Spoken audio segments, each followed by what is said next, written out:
look at. The truth is, some of these studies on the acupuncture treatment it's not a lot yet. So the result has not been that satisfactory. And so in the sense is that acupuncture can guide the blood flow, can guide the embryo implantation, but truly the herbs builds a lot better and a lot stronger. So you have to make sure that you do the herbal treatments for these patients. So these are some of the benefits of the acupuncture study, and these are some of the core points that I use. So use those points as your core point to build on top, and that's a study you want to look at. Okay, and these are the references for you to look at, and thank you very much. Any questions? Do you have questions? We'll take about, if you don't mind, to help us with housekeeping, we'll take about 10 minutes of questions, and then we'll have a 5-minute break if anyone needs to take care of anything in that 5 minutes. Okay. We did have a little time. Okay, any questions, please? I've heard that people who have, do I need is there a microphone? I'll repeat it. Okay. People who have had polyps removed have an easier time getting pregnant. I'm wondering if there's any statistic on that, because I just had a patient yesterday who had her polyps removed.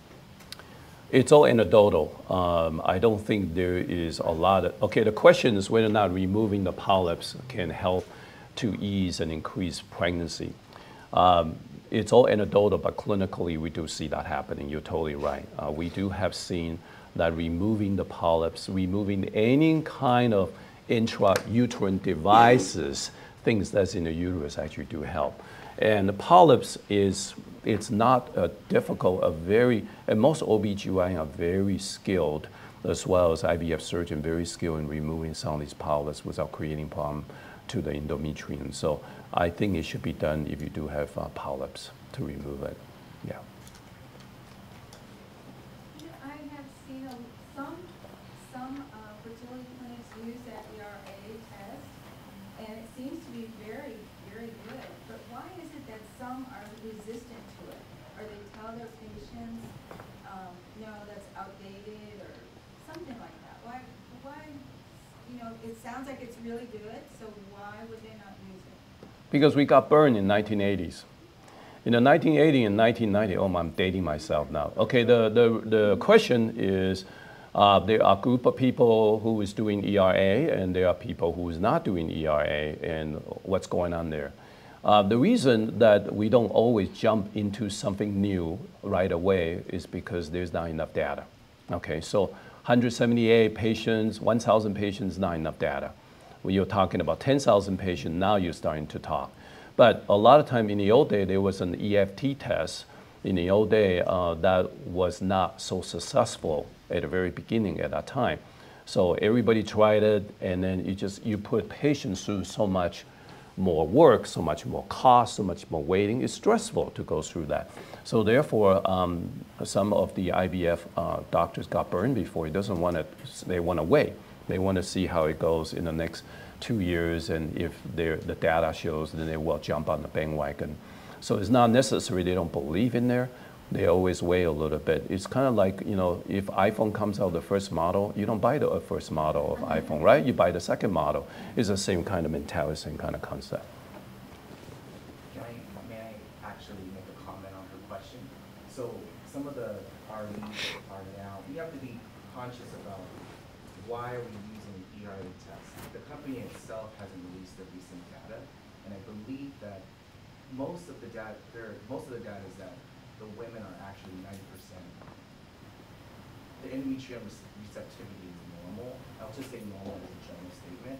And so we suggest ERA to patients who have recurrent miscarriages, multiple recurrent miscarriages, and if there is other pathology there. And again, I think you had mentioned that in the beginning, but it's really important because I think some of our patients are rushing to this test, and it's not necessary if they're not seeing the pathology there. And it's another test that our patients are getting frantic about, but it may not be necessary. Yes, so just let you know, and thank you for the comment. is that the ERA test should really be used for targeted audiences. And these target audiences is basically people who have RIF situation, repeated implantation failure. That's the very first thing that you want to look at to start with. Then you can take a look at some other patients that might need that test. So it's a targeted audience, targeted patients. We may have a mic here, so one sec. Want to see if this works? Thank you. Then we'll go into the stream. You still need to speak loud. Okay. Hi. Hi. So if a patient has a DNC and then develops Asherman syndrome after that, can Chinese medicine restore that endometrial lining? I had treated several. Okay, the question is regarding to Asherman syndrome and whether or not TCM can be helpful in this situation. Yes, I've treated several patients. Thank God I didn't treat so many, just several. And it's actually quite effective, but it takes time. The Asherman syndrome, it takes literally several cycles for the endometrium to come back. So the patient needs to be counseled such that I usually give the patient about 3 cycles to see the endometrium start to come back up. So it can be done. We tried a lot of OBGYN. They really are careful on the second time around. They try not to do any surgery if they don't need to. But if they're a situation where they can comfortably go in and remove some of the obvious scars, they will do so. It all depends on the severity of the Asherman.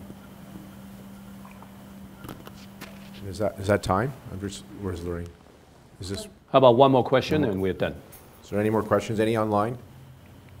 I'll ask another question. Here, let me.